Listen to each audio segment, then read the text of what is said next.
नोव्हेंबरमध्ये निवडणुका झाल्या, महायुतीला प्रचंड बहुमत मिळालं. एकनाथ शिंदे यांची शिवसेना, राष्ट्रवादी काँग्रेसचे अजित पवार गट आणि भाजप या तीनही नेत्यांनी पुन्हा एकदा एकत्र येऊन स्वतः महायुतीचं सरकार स्थापन केलं. पण शपथविधी झाली आणि त्यानंतर मंत्रिमंडळात अनेक नेत्यांना स्थान मिळालं नाही. काही जुने नेते आणि काही नवीन चेहरे इथे दिसून आले. पण छगन भुजबळ यांना संधी न मिळाल्यानं ते नाराज होते. अनेकदा त्यांनी ही नाराजी बोलून दाखवली. त्यानंतर काही कारणास्तव धनंजय मुंडे यांना राजीनामा द्यावा लागला. त्यांच्याकडे असलेलं खातं आणि मंत्रिपद भुजबळांना मिळालं. अचानक झालेल्या या शपथविधीमुळे अनेकांच्या भुवया उंचावल्या गेल्या आहेत.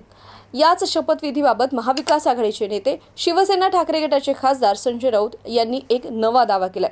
अजित पवार यांना न विचारता छगन भुजबळ यांना मंत्री केलं. अजित पवारांना आता झोप येत नसेल असं संजय राऊत यांनी म्हटलंय. राऊतांच्या या विधानामुळे सगळीकडेच आता चर्चांना उधाण आलं. अजित पवारांना न विचारता दिल्लीतून मंत्रिपदाचे आदेश येतात.